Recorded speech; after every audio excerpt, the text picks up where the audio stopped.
We've done a video on Bisharp, so the patrons have requested Pawniard, and we thought to ourselves, this is the perfect opportunity to include the final evolution, Kingambit. Pawniard arrived as one of the many new Pokemon that gave Generation 5 such personality, whereas Kingambit came around in Generation 9, but both possess inspired chess-related designs reflected in their name, with the most basic piece, the pawn, appropriate for the first stage Pawniard, and Kingambit upgrading from Bisharp's Bishop, being named for the chess opening via King's Gambit. The evolutionary line is also inspired by Samurai, and their dark steel typing remains unique. Today we'll be examining if Pawniard and Kingambit were able to checkmate opponents' queens, or if they were instead subject to checkmate. And thus, we ask, how good were Pawniard and Kingambit actually?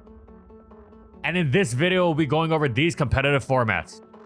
Pawniard was a solid Pokemon in its debut generation. Its typing blessed it with both a solid dual stab combination, which it took advantage of beautifully with its solid attack stat, a dual stab combination which included incredible priority in Sucker Punch, as well as a solid set of resistances, which it packed good bulk to make the most of, especially on the physical side, and fully taken advantage of with sets running Eviolite. Pawniard wasn't just a bulky hard hitter either. Its move pool was also rife with utility. Most impressively, Stab Pursuit. And of course, Sucker Punch was not just an offensive weapon, but potentially a utility tool for checking opposing threats as well. But additionally, Pawniard could also set up the all-important Stealth Rock, or could even spread paralysis with Thunder Wave, which most people forgot or didn't know was in its move pool. Pawniard had several solid sets it could run. Its go-to Eviolite set had many permutations in and of itself. It could wall break or sweep with Swords Dance, it could set up rocks, it could Pursuit Trap, it could Thunder Wave, and other than its go-to stab combo of Sucker Punch and Iron Head, which hit a great deal of the tier quite hard, it could also add another attacking move to make itself even more of a threat. It usually preferred Night Slash, which was more generally reliable than Sucker Punch, since it wasn't reliant on the opponent attacking it on the first turn it was used, and it could also slot in Brick Break, smacking steel types like Ferroseed, Magnemite, and other Pawniard that would otherwise resist its stabs, as well as hitting Scraggy much harder. Scarf Pawniard was also an effective set, bypassing its initially low speed without needing to rely on Sucker Punch, and gaining new value against offensive teams through its newfound opportunities to spam Iron Head and Night Slash. Of course, Pawniard had its issues, and they weren't insignificant. Most notably, it struggled to fit all the moves it needed into its moveset, and it would always be giving up something major against the best Pokemon in the meta. Additionally, the popularity of Mienfoo was an enormous thorn in its side, as were other fighters like Croagunk and the aforementioned Scraggy. And generally, Pawniard's fighting weakness was heavily exploited by hidden power on all sorts of Pokemon whose attacks it otherwise withstand, like Abra and Ghastly, or Mischievous when the latter was legal. Sucker Punch could be avoided with Substitute, making it even more difficult. However, though it wasn't a metagame crusher, Pawniard persevered in the face of these flaws and used its strengths to create a strong niche for itself in its debut generation of Little Cup.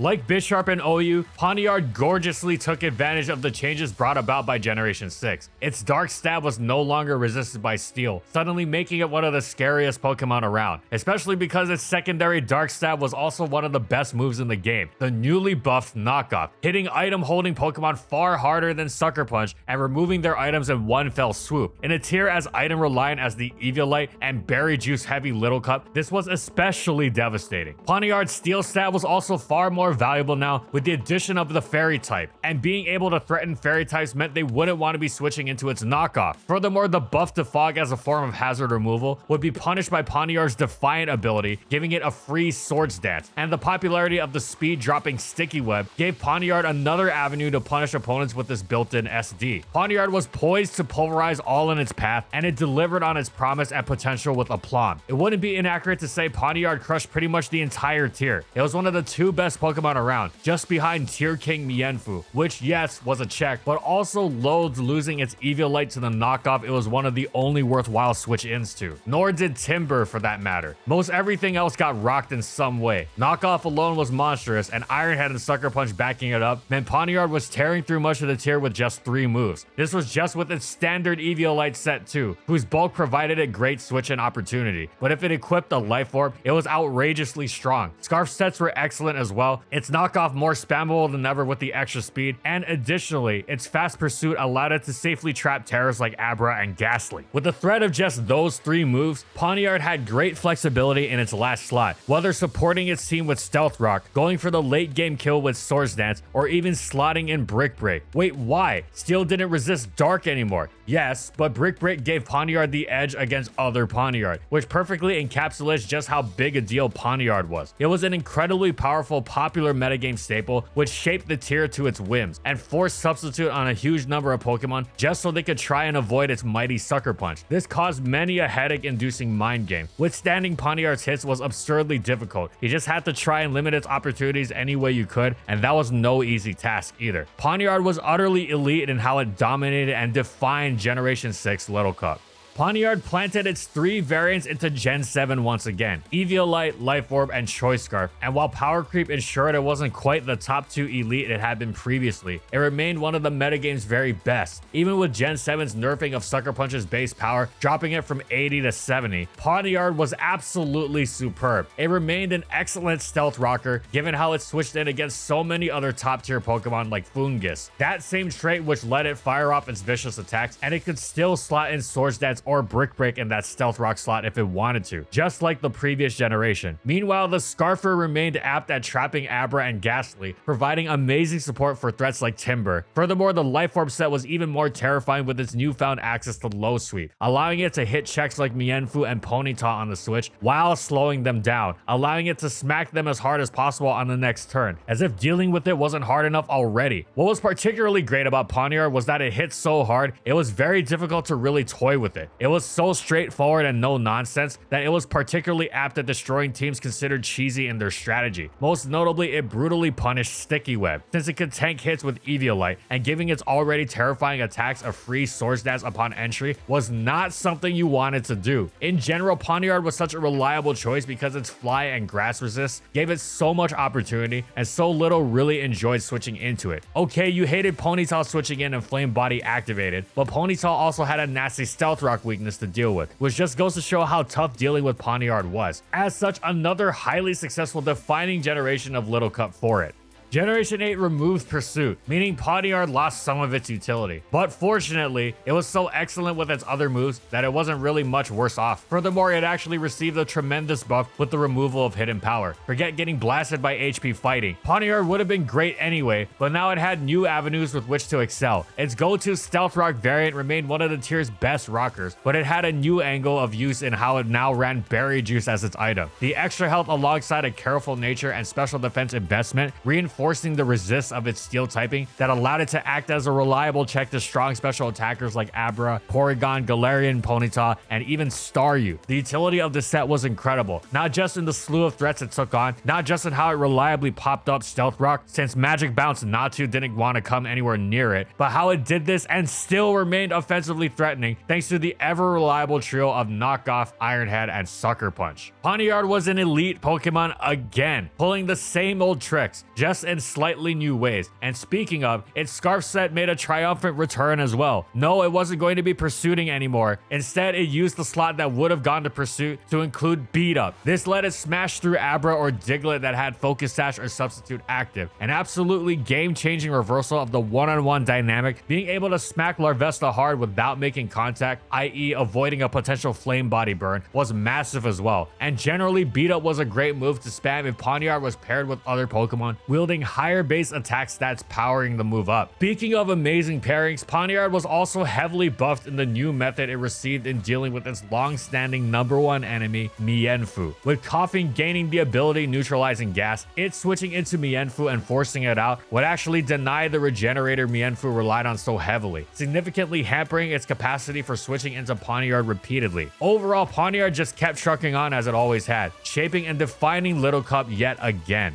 Pawniard has been crushing opponents in Gen 9 Little Cup once again. As with other offensive threats, it is bolstered greatly by terrestrialization, giving its game-ending power with Swords Dance. Facing Pawniard is already precarious, and thus it just takes one turn of a well-timed Terra to turn a matchup completely on its head. With Terra flying, Pawniard turns its fighting and ground weaknesses into a resist and immunity respectively, as well as becoming fire neutral, while also gaining Flying Terra Blast, allowing it to completely obliterate its longtime best check, Mienfoo, while helping it deal with another would-be answer in Mudbray. Pawniard even commits so hard to finally destroying Mienfu on its own that it prefers Inner Focus as its ability over Defiant. Getting flinched by a fake out and now no longer resists? Yeah, nah. Wait, you wonder, where does Terra Blast fit into Pawniard's moveset? Well, that's the thing. It goes in the knockoff slot. Why? Because Pawniard lost knockoff in Generation 9. This was huge as it lost its most spammable move that threatened basically everything, and its other stabs weren't nearly as scary. For it to be as threatening as possible, i.e. unlocking Terra Blast, it, well, had to Terra, which could be quite limiting. It speaks to the Terra Pawniard still is then, that it remains such a potent threat. Even though it got knocked down, Pawniard refused to get knocked off completely, and has been a ferocious, important part of Little Cup once again.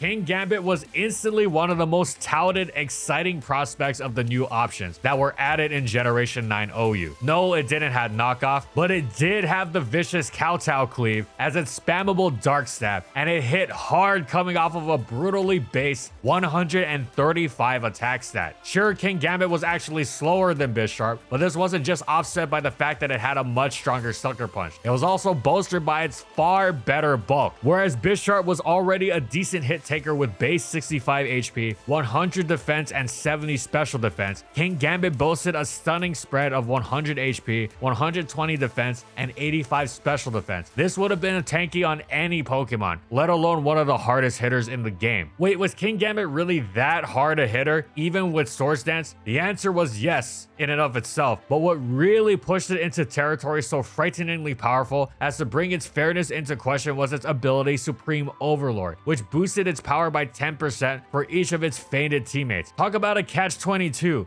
need to feint the opponent's Pokemon to win, of course, but by doing so, you power up the opponent's Kingambit and can wind up making it outrageously strong. So much so that dealing with it will become impossible, especially when it came in the near end of a battle. And this is before the multifaceted nightmare that was dealing with a Gambit that may or may not terrestrialize. The player base quickly realized how scary Kingambit was, and it has been destroying the OU tier ever since, with the strategy of sacrificing team members to power up your Kingambit into winning range being incredible because, well, what was your opponent going to do? Not KO your Pokemon? Kingambit has been stealing late games since it first hit the scene. You almost aren't even winning because by coming closer to winning, you're actually coming closer to losing to Kingambit. With its power, bulk, and typing, Kingambit is amazing even when it's not throwing any surprises at you. Swords Dance, Kowtow Cleave, Iron Head, and Sucker Punch with Black Glasses as its item to make its most spam stabs even stronger, but it wasn't quite that easy either. Want to avoid Sucker Punch and ruin Kingambit with Will-O-Wisps? No, you don't, because it'll shrug it off with Lumberry. Ah, what about that Earthquake weakness? Yeah, not until you pop its Air Balloon, which will give it extra turns, i.e. the absolute last thing you want to give this Pokemon already that's so immediately monstrous. I'll wear it down with spikes, you say. Not when Kingambit equips its heavy duty boots, at which point you can't even count on the minor 6.25% chip of Stealth Rock, and being forced to deal with a full health Gambit, such a bulky Pokemon even without investment, makes the whole ordeal just brutal. And that's just the offensive Gambit variant with speed investment. Bulky Kingambit often holding leftovers becomes even scarier in this regard. As for the moveset, watch out. It might low kick to gain the edge against opposing Gambit or some sort of Terra Blast. And that brings us the terrestrialization problem, in and of itself among the most horrifying dynamics to ever be seen in OU. Anyone who wishes to make an argument against terrestrialization's competitive nature will surely cite Kingambit as one of their examples, because it is the perfect Pokemon to demonstrate just how ridiculous the mechanic could be. Take the simplest Terra possible, Terra Dark. Sure, it's not changing it to a completely different type, but it's still removing the possibility of super effective hitting it with ground or fire, and it's boosting its dark stabs to truly absurd levels. That's an easy one too, compared to the utter fiasco that is Kingambit changing its type to something else entirely. The most classic instance is that you have a Great Tusk, seemingly a perfect Kingambit answer, and then Kingambit terrestrializes flying and blows it away with Terra Blast. The mind games in this kind of situation are as convoluted as they are lethal for the player who gets them wrong. You can try to Terra yourself to get around Kingambit Terra, but what if Kingambit doesn't Terra? Oh, and for that matter, how do you even know which Terra it is? It could be Terra Flying, but it could also be Terra Fairy, which also crushed Great Tusk and Zamazenta while providing Kingambit a great new defensive typing and offensive coverage. It could be Terra Fire, acting as a built-in Lumberry by providing it an incredible Will-O-Wisp immunity, as well as turning its fire weakness into a resist. Bye-bye the Gambit check Cinderace and Volcarona. It could be Terra Fighting for low kick. It could be Terra Grass for rain teams and Ogerpon, while still dealing with ground types. Recently, it has even been running Terra Ghost to blank Body Press Skarmory and Corviknight, with leftovers and Swords Dance spam allowing it to outstyle Rocky Helmet Chip long term. And it's even been seen with Terra Water. There's really just about nothing it can't do. Kingambit's Terra type is one of the most important factors in any given Gen 9 OU game. Kingambit is so powerful, the player base has vehemently called for its removal from the tier, with the way it can legitimately be reliable at pulling off comebacks where it's the last Pokemon standing against an entire opposing team, standing as the most extreme but actually quite emblematic example of how absurd it is. As such, during the home meta game, it received a suspect test, and indeed, the majority of voters actually voted to ban it. However, the 60% supermajority threshold required for a ban was not attained, and Kingambit stained, to much of the great outrage and chagrin of many. With the passion they brought to campaigning for its ban, it wasn't surprising that its failure to get banned left them quite upset. As such, to this day, Kingambit, otherwise known as the Comeback Kid, continues to rock OU in many guises, having already left a fiercely undeniable mark on the standard metagame of the 9th generation.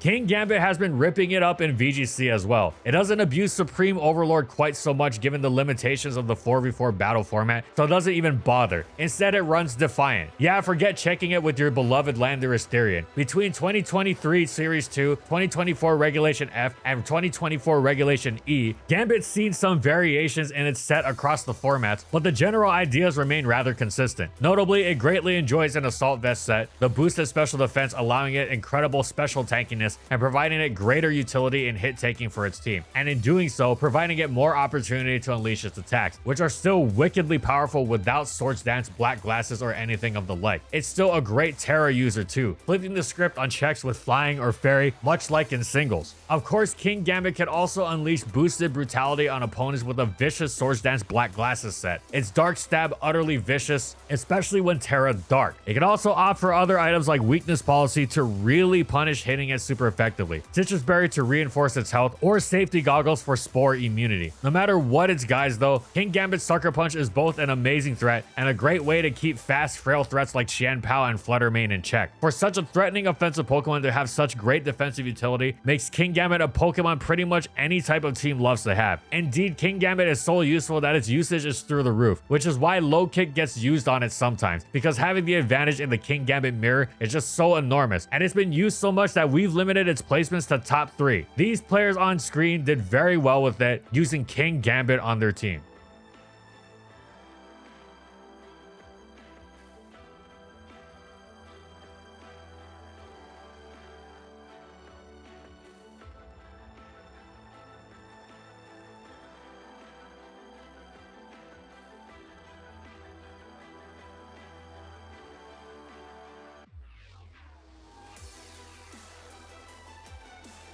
But at Worlds of 2023, Kingambit was strangely absent from the uppermost placements. However, it was still used several times here on screen.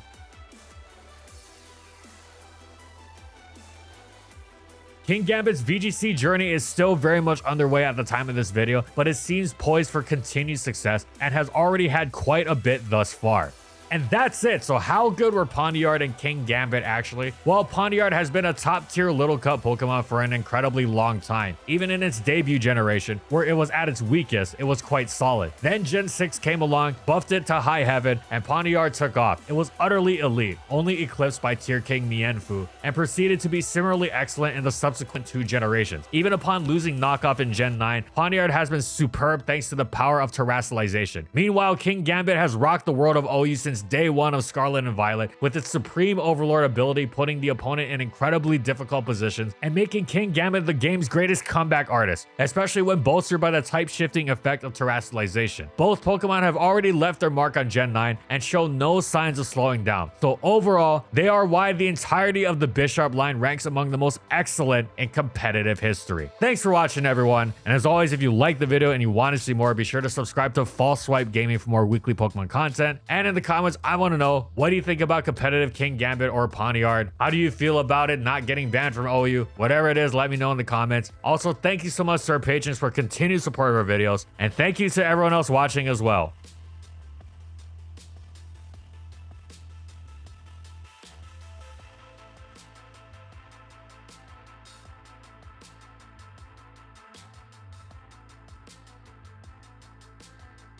And follow my crew in these social media platforms. And that's all I got. See you next time, everyone.